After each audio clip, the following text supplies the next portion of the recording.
Olá, começamos agora mais um Frente a Frente e hoje aqui conosco o professor Eduardo Vasconcelos, que é presidente do Sindicato dos Professores da Rede Particular do Estado de Alagoas, o SIMPRO-AL. Nosso primeiro assunto é o lançamento de uma cartilha denominada Síndrome de Burnout ou Burnout, como as pessoas costumam falar, né? E assédio moral. Esse lançamento ocorreu no dia 30 de março, com a participação do Ministério Público do Trabalho, como também a Confederação Nacional dos Trabalhadores em Estabelecimentos de Ensino, CONTI. E é uma iniciativa do Sindicato dos Professores do Estado de Alagoas.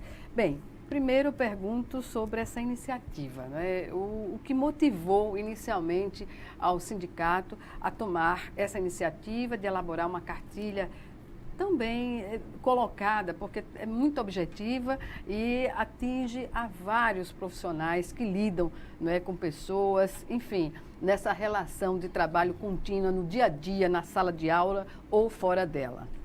Primeiramente, gostaria de agradecer mais uma vez a oportunidade de a gente estar aqui conversando. Só contar uma historinha de como tudo começou, né? Na verdade, isso foi em 2015, quando a gente assumiu o sindicato em maio. A gente teve a ideia justamente de construir um núcleo que fosse ligado à saúde e à segurança do trabalhador, no caso do professor e da professora. Por quê? Porque a gente, na nossa prática diária da educação, a gente percebia que na rede privada, eu tenho certeza que na rede pública não é diferente, o professor era extremamente desassistido, no sentido de ambiente ideal para a prática docente. A gente via muita preocupação por parte da instituição privada no conforto, né, dos seus estudantes. Eu não gosto de chamar aluno, porque aluno é aquele que não tem luz, do latim, né, a negação, aluno e luz, né? Gosto de chamar de estudante. E a gente via que para o professor realmente era muito pouco cuidado. E isso realmente, na prática, se demonstrou uma pura realidade. Né? A demanda é expressiva, professor? Né? Muitos professores adoecendo, muitos já adoecidos há um bom tempo. A desinformação completamente imperando na categoria. E a gente teve como primeiro sinal a confecção de alguns cartazes, certo? Que são esses aí, que vão basicamente relacionado à questão da voz, que é um dos maiores problemas do professor hoje. A gente tem dados da CONTE, que é a nossa confederação, que é a Confederação Nacional dos Trabalhadores de Estabelecimento de Ensino. A CONTE fez um estudo, um estatístico, e também a gente criou o núcleo de estatística. 68% dos afastamentos da sala de aula, basicamente, eles se dão pelo problema da voz, a disfonia. E muitas vezes problemas mais seríssimos, calos mais bem graves, e aí tem que fazer o que? A questão da cirurgia. E a gente percebia, Gorete, que no final a escola ela não era responsabilizada pelo dano. E aí a gente começou a estudar as normas de segurança, e saúde do trabalhador, que são regulamentadas pelo Ministério do Trabalho e Emprego. E aí a gente percebeu que o meio ambiente era extremamente desfavorável. Então a primeira coisa que a gente teve que fazer foi justamente informar. E os cartazes foram de extrema importância nesse início. Quais são os fatores mais comuns que generaliza, digamos assim, ao profissional, que leva o profissional a adoecer? Temos o problema físico e o problema psicológico. O que é mais comum detectar é o problema físico. Que já decorre muitas vezes de um problema psicológico. Claro, né? Não tem como dissociar. Então a gente tinha muito o quê? A síndrome do ombro doloroso. Eu quase desenvolvi essa síndrome porque, na verdade, como eu sou muito alto, os quadros, que hoje não tem mais basicamente o quadro negro, o quadro branco, geralmente ele não é colocado numa altura ideal. Não é feito esse estudo. Para ter uma altura padrão que possibilite as diferentes estaturas. Isso. Né? Então, geralmente, os menores sofrem mais, porque ao invés de você colocar o ângulo de 45 graus, você não consegue. Então, ou você faz demais ou você baixa muito, certo? Então, isso no decorrer de muitos anos pode acarretar a síndrome do ombro doloroso. A gente tem outro grande problema que é a síndrome do túnel do carpo. que é justamente um problema nesse aí, como você está segurando aí. Né? O professor escreve muito, principalmente fora de sua atividade, em sala de aula. Corrigindo prova, estudando, né? Planejando, fazendo aula. Né? E isso aí acarreta um problema sério, né? Nessa parte aqui, que muitas vezes é necessária a cirurgia. Do antebraço, não é? Todo o antebraço. Então começa a ficar formigando, a ficar dormente, entendeu? Então isso pode ser um fator até de invalidação do trabalhador. Né? Então, outra coisa que a gente percebia é que isso era subnotificado. Os professores adoecendo, né? Saíam de benefício e, ao invés do chamado acidente de trabalho, os professores se afastavam com auxílio-doença. Por, muitas vezes, falta, né, de responsabilidade da própria instituição. Eu não estou dizendo que todos agiam de má professor? fé. Ignorar o fato de que foi uma doença adquirida no exercício da profissão? Por quê? Porque existem alguns programas de segurança ao trabalhador. Então, basicamente, a cartilha já é um resultado desse trabalho. Isso gerou um procedimento promocional, que é o famoso promo. Ainda em 2015, eu me reuni com o procurador do trabalho, Dr. Rodrigo Alencar, e pedi a ele que fosse aberto esse promo. Né? Ele de pronto pediu que fosse, né? Convocou o Sereste, aí onde entra o Sereste, que é o Centro de Referência ao Trabalhador aqui de Maceió. Pessoal extremamente competente. Qualificado. Agora, infelizmente, muito aquém, né, a estrutura, né? Sem condições basicamente ideais para poder trabalhar, mas que não fogem do trabalho de maneira nenhuma. Tanto é que, quando a gente deu a ideia de fazer esses cartazes, quem fizeram foram os profissionais do Sereste. Terapeuta ocupacional, a fonoaudióloga.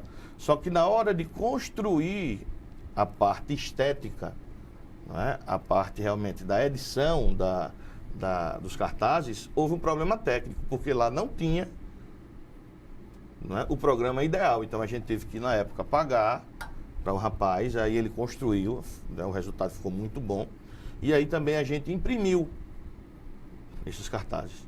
Então a primeira ideia foi essa, ir até as escolas, olhar, começar, né, olhar, como diz na história, lá no olho do professor, conversar com ele, né, falar sobre prevenção. E vocês vão fazer essa... A gente já fez mais de 100 escolas, inicialmente, quando aqui foi aberto Maceió? o promo, aqui em Maceió, quando foi aberto o promo.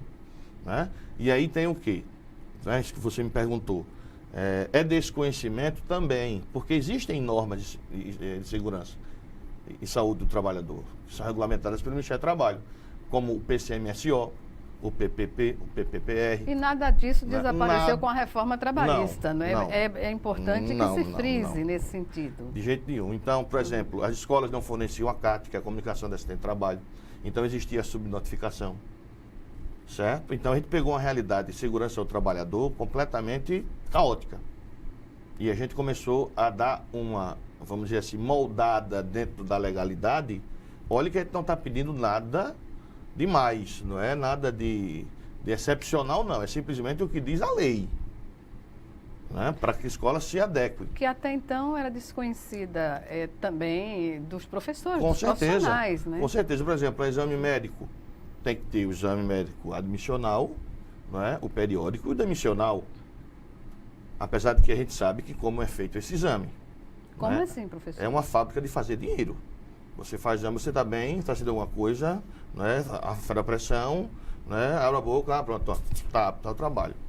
Né? Então a gente sabe que a qualidade... É exigência do Ministério do Trabalho. Isso. Tanto é que a gente já se reuniu com o presidente do Conselho Regional de Medicina, para que realmente fosse colocado essa crítica do nosso sindicato. Porque o Conselho pode exercer uma fiscalização sobre Tem uma Câmara sobre isso, de segurança ao trabalhador.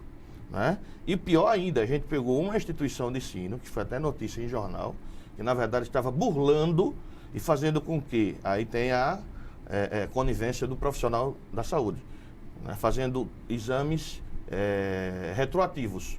Como? E aí, por exemplo, você estava, o Ministério do Trabalho em cima, né? O Ministério Público do Trabalho em cima, e a instituição extremamente acuada pela irregularidade, pressionada, né? Acertou com o devido profissional, que foi denunciado por nós, e está respondendo no Conselho Regional de Medicina, e esse cidadão simplesmente estava fazendo os exames retroativos. Então você ia para fazer o exame de 2017, você assinava de 2015, 2016, 2017. Assim, numa canetada só. Isso. E os professores perceberam. E aí é o que eu estou dizendo, a importância do sindicato não é só para aumento de salário, não.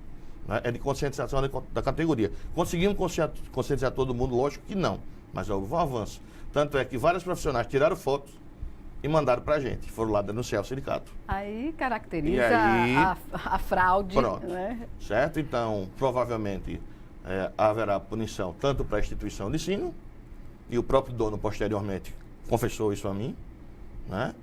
E o profissional da saúde, que está se escondendo. Você está mexendo no vespeiro, não é? O Sim, sindicato, na verdade. Claro, né? claro. É uma mudança de cultura.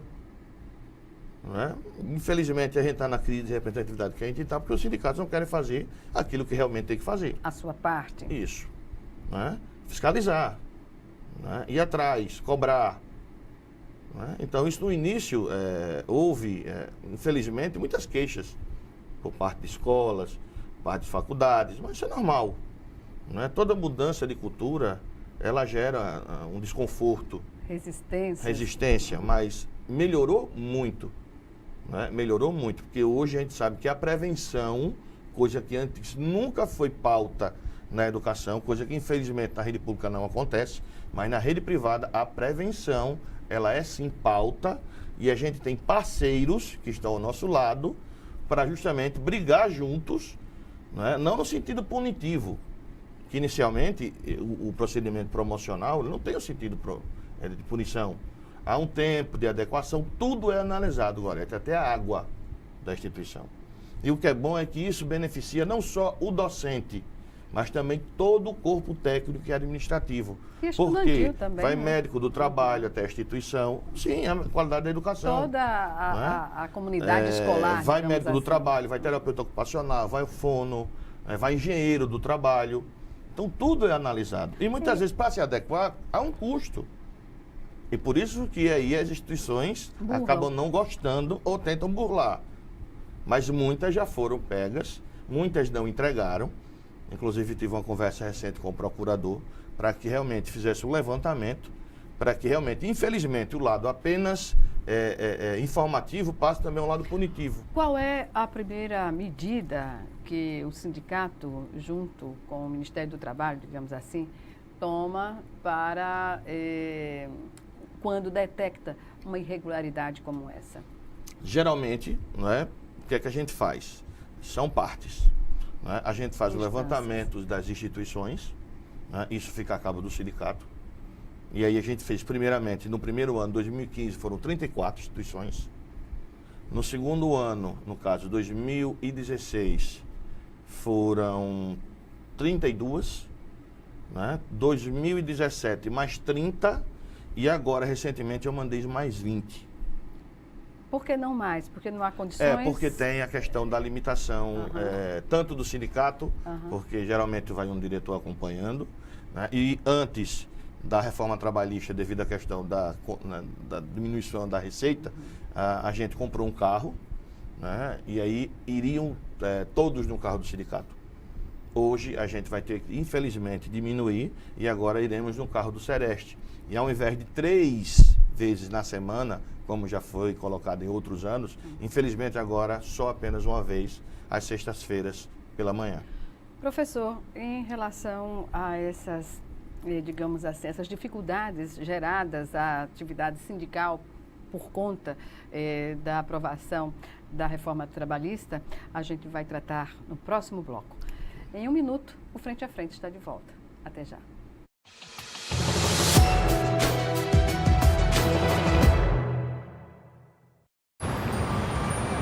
Quando fiquei sabendo que tinha tuberculose, imaginei, é o fim. Mas logo descobri, tuberculose tem cura. Se parar o tratamento, a doença pode voltar, mais forte. Família, amigos, profissionais de saúde, todos juntos contra a tuberculose. É bom saber que eu não estou sozinho. Em caso de tosse por mais de 3 semanas, procure uma unidade de saúde. Pode ser tuberculose e o tratamento precisa ser feito até o fim. Dengue, zika, chikungunya. Falamos ao vivo. Coletivo do Mundo Consciente. Aqui todo mundo tampa a lixeira, tira a água do pneu, põe areia no vaso de planta. Nossa, quantos mosquitos aqui! Ô vizinho, colabora aí. Por que você ajuda a mudar? Porque eu quero um mundo consciente. E você?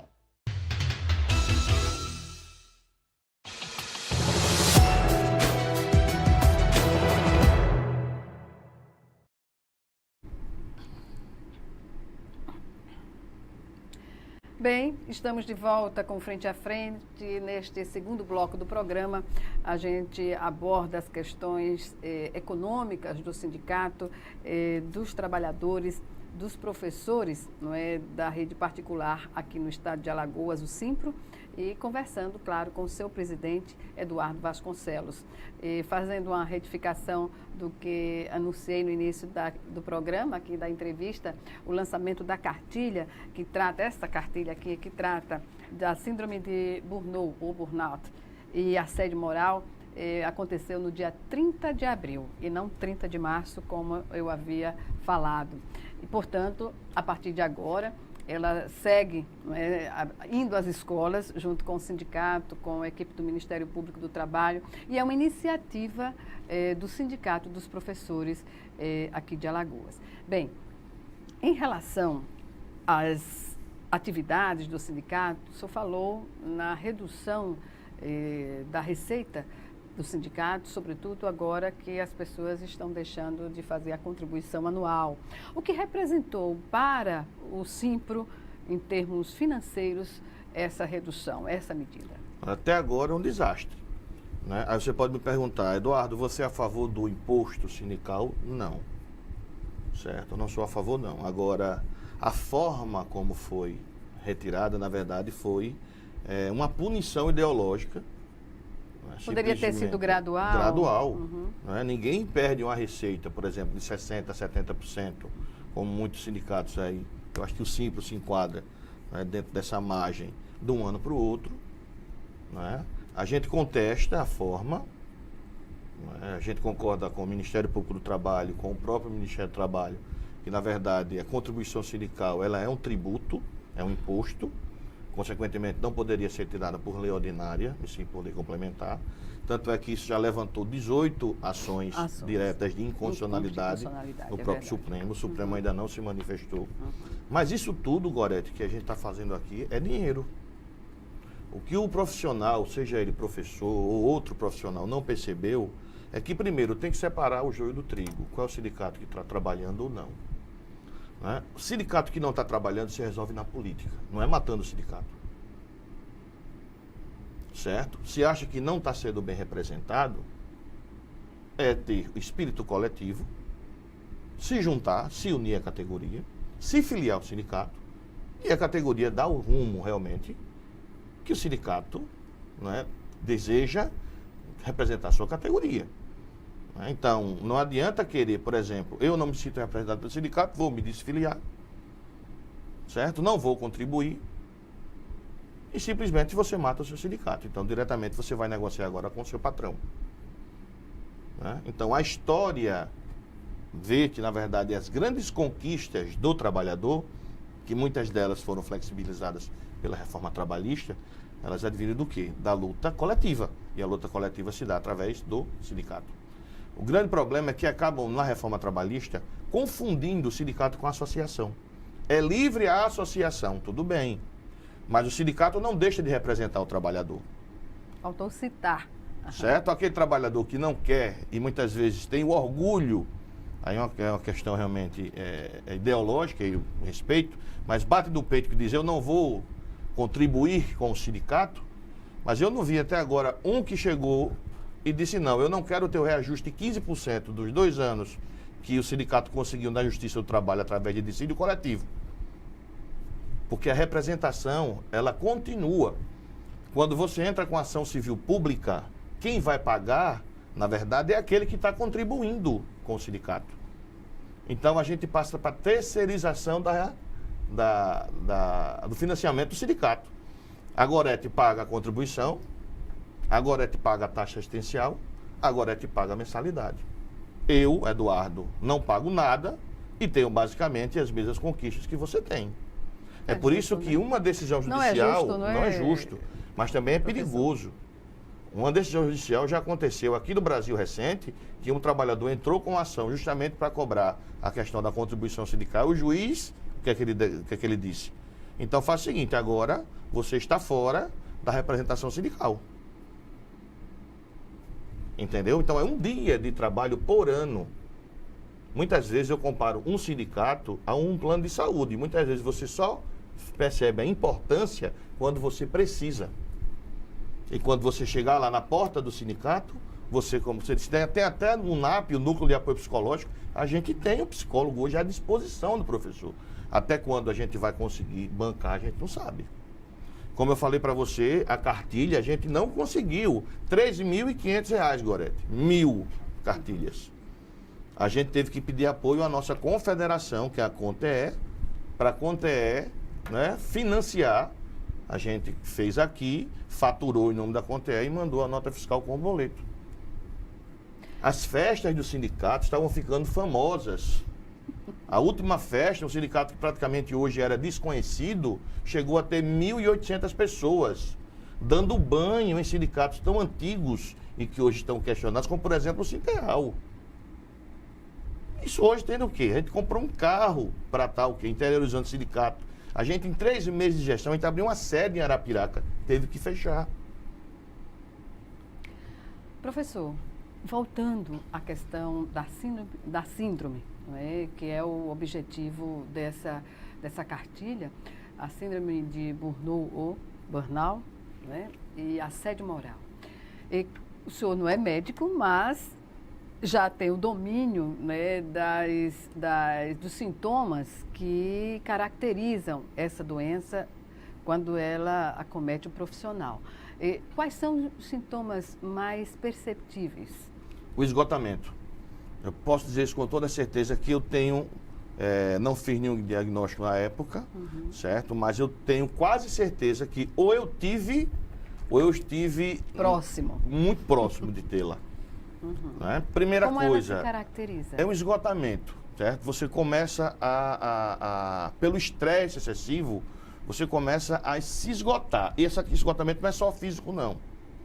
Certo? Você começa a não querer ir à instituição. Perda de interesse pelo trabalho. Certo? Aí vem a despersonalização, certo? Você começa a tratar as pessoas de uma forma mais fria, mais distante. Né? Você inventa doença. Na verdade, você está doente. Mas há uma incapacidade também do enfermo, até de relaxar. Claro, né? Porque você percebe que ali, por exemplo, eu dava uma aula numa escola dia de segunda-feira, que eu já não conseguia dormir direito de quinta para sexta, Imaginando porque eu sabia na segunda-feira. Antecipava Isso, todo porque o sentimento. O meio ambiente era um meio ambiente extremamente hostil. Isso é a pessoa que se coloca quando está acometido pela doença ou é decorrente, a doença se instala em decorrência desses ambientes? Não, do ambiente desfavorável, certo? Muita pressão, porque infelizmente hoje, todo mundo sabe disso, que a escola privada virou uma empresa, não é? Aqueles mesmo processo de fusão que aconteceu na década de 90 nos bancos, já está começando a acontecer hoje também na educação privada. Começou no ensino superior, já está entrando no ensino básico. Então, na verdade, uma escola hoje é uma empresa, certo? Então, basicamente, escola virou mercadoria.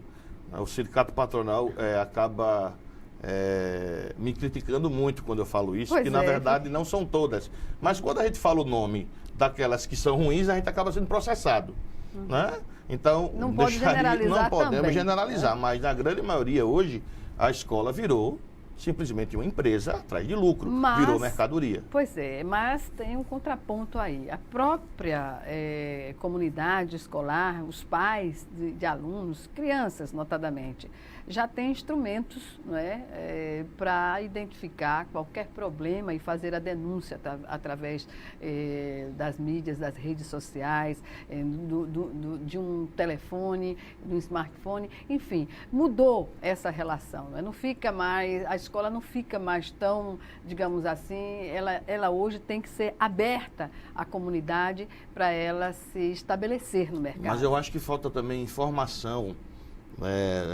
dos pais dos alunos, dos estudantes. Ainda, não é? Persiste essa questão que é antiga. Não é? Porque muitas vezes alguns problemas que são relacionados à questão da relação de consumo, né, eles confundem e pensam que tem relação de emprego, aí ligam para o sindicato. Mas não, encaminha para o PROCON.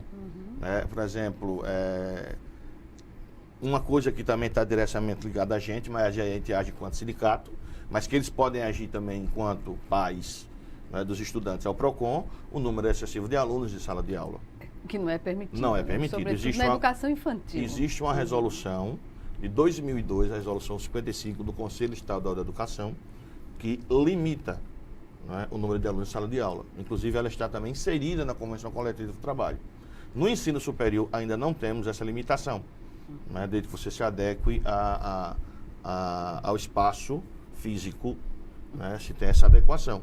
E as faculdades, quando a gente tenta colocar em convenção coletiva essa limitação, elas têm um argumento que não é de todo falso.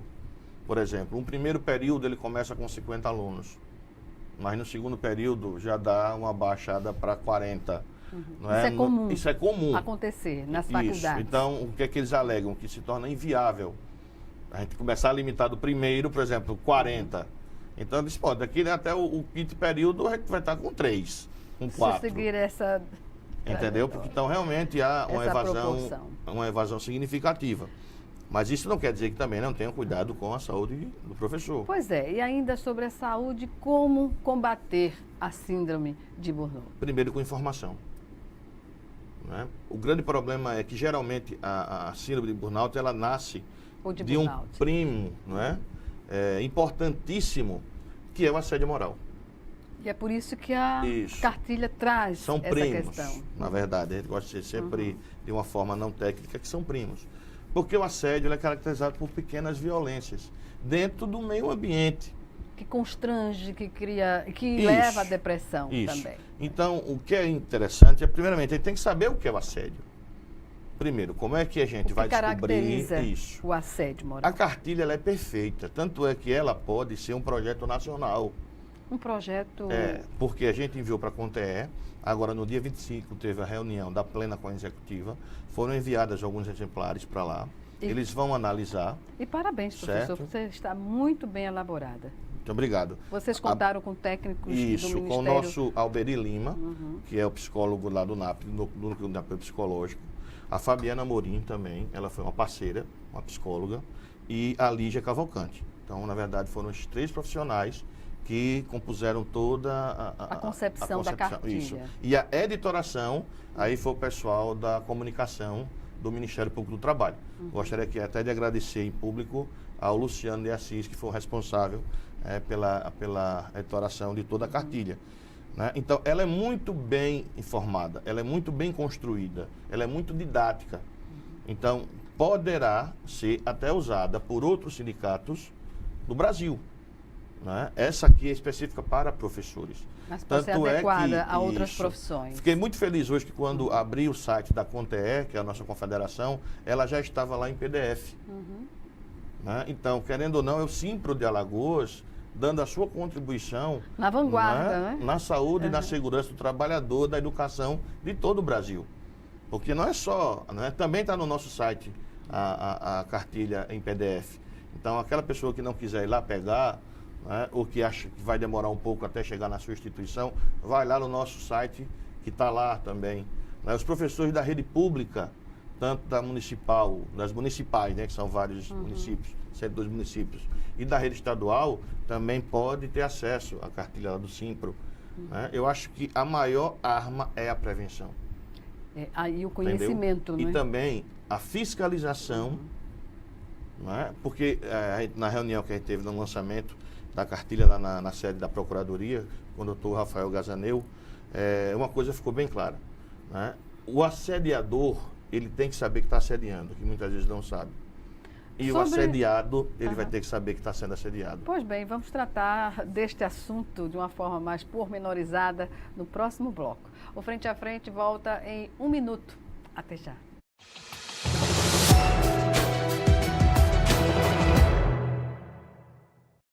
O verde das florestas está em nossa bandeira. E ainda que tentem destruir nosso maior patrimônio, nunca vamos deixar de lutar por ele. Por nossas vidas, por nosso planeta, por nossos filhos e netos. Somos independentes, somos Greenpeace. Batemos de frente contra governos e empresas que roubam as riquezas do planeta. Precisamos de todos juntos por essa causa. Acesse somosportodos.org e assine as petições. Faça parte dessa mudança já.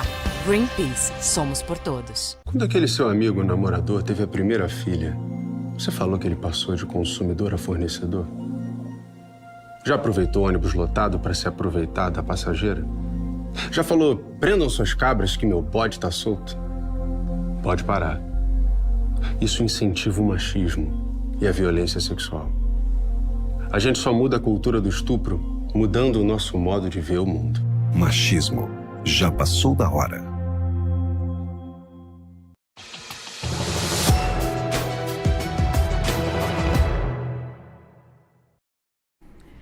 Estamos de volta para o último bloco do Frente a Frente, que hoje recebe o presidente do Sindicato dos Professores da Rede Particular de Alagoas, Eduardo Vasconcelos. E o nosso assunto principal hoje é o lançamento que aconteceu no dia 30 de abril pelo sindicato, aqui pelo Simpro, com a participação do Ministério Público do Trabalho e da Confederação Nacional, também da categoria dos professores, intitulada a cartilha Síndrome de Burnout e Assédio Moral, ou burnout, como queiram falar. Isso.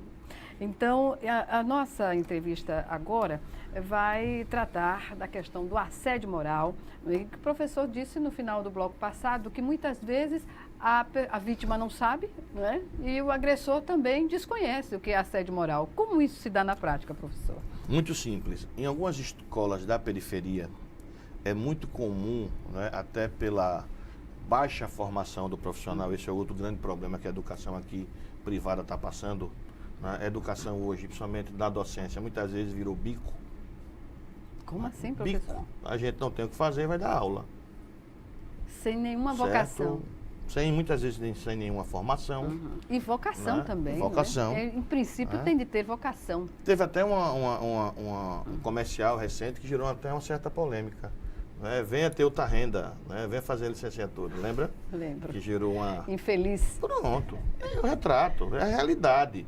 O problema é que na educação as pessoas não gostam que a gente fale a verdade, que incomoda, porque a gente fala com algo que está ligado diretamente todo dia, o dia todo. Entendeu? Ou seja, na faculdade, ou seja, no cursinho, ou seja, na escola do ensino básico. Está sempre atendendo às Lógico. demandas. Então, né? A sensibilidade da educação, eu acho ela muitas vezes hipócrita. Porque fala que o professor recebe muito mal, que o professor é desvalorizado, né, que não há estrutura, né, mas quando você vai para a porta da instituição reclamar, né, questionar, você é chamado de taxado de maloqueiro. Que horror, entendeu? professor. Infelizmente. Nesse nível. Não é? Agora, juiz pode fazer greve e aí a coisa mais linda do mundo, simplesmente pelo auxílio moradia de R$ 4.500. Basicamente o dobro de um piso salarial nacional da República. Não é? Então, os valores que são colocados aí para a nossa sociedade colocam o Brasil, infelizmente, nos piores lugares do mundo, né? Em todos vamos dizer assim, em todas as avaliações relacionadas à educação. Isso passa, lógico, pela baixa qualidade. Né? E, então, o meio ambiente de trabalho, geralmente, na periferia, ele é muito ruim.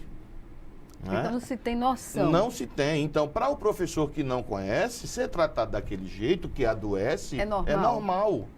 E para a dona da instituição, né, para a proprietária ou para o proprietário, aquilo é normal. Não é? Ainda correndo nas veias, né, o sangue açucarado dos engenhos do século XVI. Né, na base do chicote, na base do grito, na base do desrespeito. Entendeu? Desvalorizando e precarizando. Só para você ter uma ideia, agora, a gente conseguiu colocar em convenção coletiva em dissídio na Justiça do Trabalho que os professores recebam salários em conta. Por quê? Porque muitos donos de instituições, a gente já pegou isso, pagavam um valor e colocavam no olerite, no contra-cheque outro, o piso. Pagava R$400 e colocava lá 1.030, que é o piso, por 20 horas, que ainda é muito pouco. certo? Aí a gente conseguiu agora, para não ter essa fraude, que é crime, colocar em conta corrente. A gente já tem denúncia de que os professores estão recebendo em conta, tirando o dinheiro e devolvendo. Mas isso é o cúmulo do absurdo, né? Entendeu? Então aí foge a realidade. Eu acho que se Salvador Dali visse um negócio desse, não daria nem um quadro, de tão absurdo que é. Mas infelizmente acontece. Então acho que isso aqui cairá muito bem para as escolas da periferia. E outra coisa, você pode pensar, será que na escola de médio de Grande do Porto acontece? Acontece. Recentemente, uma escola grande, centenária, coordenadores estavam mandando mensagens coletivas, cobrando os professores e dizendo os nomes de quem não tinha entregue. Quer dizer, criou a prova contra si mesmo, Sim, aí o que é que a gente fez? Aí diz, não, o sindicato é radical. Geralmente a gente abre para o diálogo. O que é que a gente fez? Pegamos a cópia do que a gente recebeu como denúncia, enviamos até a instituição, mostramos a irregularidade e pedimos para que aquilo fosse suspendido. O que é que recebemos? O que realmente a gente pediu. O pedido de desculpas por parte da instituição, que não era orientação da instituição, da direção da escola. Era algo isolado. Isso. Ia pedir, aí é onde está a questão do coordenador e do supervisor, que a gente vai falar agora, para os coordenadores suspenderem esse tipo de exposição. Mas veja que a informação... Saiu da escola. Certo. Mas querendo ou não, a informação já faz com que a escola recue na prática. Sabendo ou não. Não estou dizendo que era má fé. Mas se fosse, houve recuo. Certo? E outra coisa, o coordenador, dentro da estrutura, para quem trabalhou ou trabalha em escola, sabe que é a pior parte que tem. Porque, na verdade, você está no meio do professor e é um cargo de confiança do patrão. E você é pressionado pelo patrão. É pressionado para pressionar pelos os dois professores. Lados, não é? Na verdade. E aí eu recebi uma denúncia recentemente, foi muito engraçado, que via WhatsApp, que hoje todo mundo, eu acho que uma das grandes vantagens hoje, mas também pega muito na minha vida pessoal, é todo mundo hoje, quem quiser saber meu WhatsApp, quiser falar com o presidente do sindicato de professores, liga que está autorizado a dar meu telefone. Então, 3 horas da manhã, 2 horas da manhã, 1 hora da manhã, domingo, sábado, WhatsApp com denúncia, pergunta. O senhor autoriza? Eu autorizo. Qual é o telefone, professor? 999410037. Agora o senhor vai receber certo? Mais ainda. Não tem problema, não tem segredo lá, não tem nada. É isso que eu te pedi. Mas o que aconteceu? O cara chegou com o meu mundo de print, impresso, do WhatsApp, que o coordenador tinha mandado para ele uma mensagem, 2 na verdade, às 3h25 da manhã, num dia, e a outra, 2h30 da madrugada, falando sobre prova. Aí eu pensei, primeira coisa que veio foi a indignação, mas eu disse, rapaz, você percebeu que essa pessoa que está fazendo isso, ela está doente? Como assim, professor? Não é normal uma pessoa da 3 horas da manhã mandando e-mail para professor, entendeu? Mandando WhatsApp. É verdade. Isso é pressão que esse coordenador está recebendo. Então, esse cara, ele está sendo assediado para assediar. Então, essa pessoa precisa ser informada. Precisa ser tratada. Precisa ser tratada. E a instituição perceber de que, na verdade, essa responsabilidade é dela. No fim da questão, cabe à escola tomar uma providência em relação a isso. Aí eu pergunto, o assédio, ele se dá, moral, de forma linear, ou exercido, na sua maioria, porque tem um poder mais elevado, mas pode acontecer também de uma pessoa que esteja numa condição inferior? Como isso se dá na prática? Bom, o mais comum é o de cima para baixo, não é? É o vertical. O vertical de cima para baixo. É quando vem da direção, do cargo de chefia, para o professor ou para a professora. E também para os técnicos administrativos. Certo? Mas existe também o horizontal. Quando os professores, eles mesmos, se juntam e pegam uma pessoa como alvo para assediar. É comum, Gorete? Não, não é comum. Eu, pessoalmente, tenho 18 anos de sala de aula, já dei aula em muita escola privada, e agora também vou dar minha contribuição no serviço público, que passei agora no concurso do Estado. Parabéns, professor. Obrigado. Também agora vou dar minha contribuição, e ver também como é que funciona na prática a realidade do ensino público. E a gente vê de que, na verdade, há também assédios por parte dos alunos, dos estudantes. De que forma? Entendeu? Tá. É difícil até explicar, mas às vezes até mais cruel. Né? Porque se juntam, muitas vezes, para lhe rejeitar. Isso acontece. O professor acaba saindo da escola entendeu? Procedimento. Clima, entendeu? A indiferença. Tudo isso gera muita doença, sobretudo psicológica, né? Quando os sintomas partem para a parte física, é porque já está num estágio crônico, digamos assim, desse assédio moral. E o sindicato criou um centro de apoio psicológico.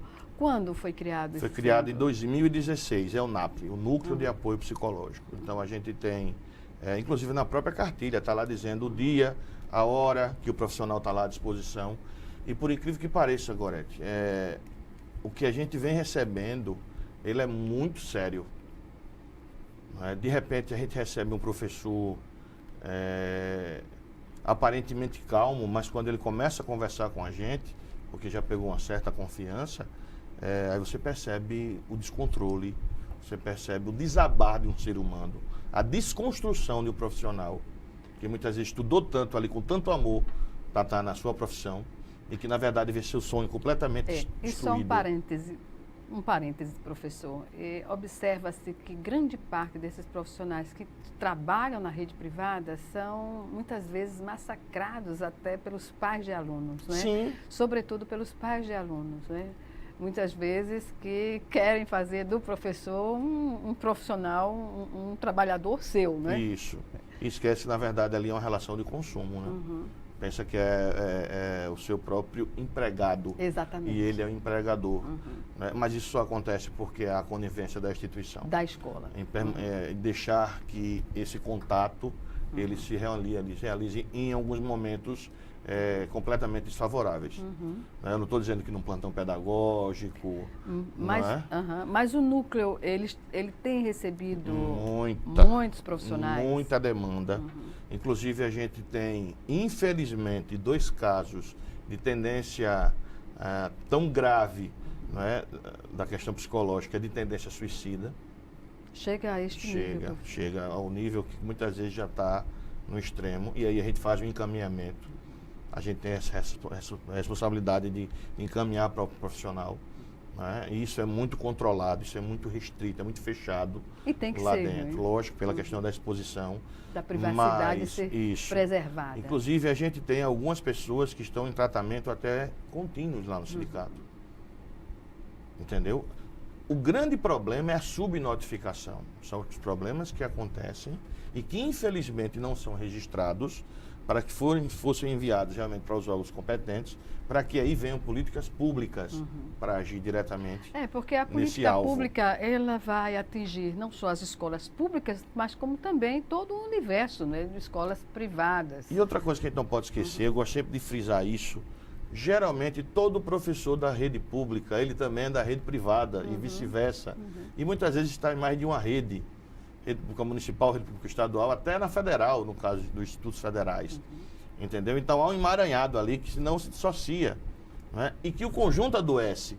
Porque para você ter um salário satisfatório, trabalhando em várias redes, trabalhando em vários lugares, você tem que muitas vezes dar até 70 horas semanais. E além disso, ainda ter uma atitude otimista em sala de aula, não é, professor? É difícil. É por isso que a gente percebe claramente que o nível de pessoas que estão deixando a docência para ir por outros caminhos, policial civil, policial militar, né?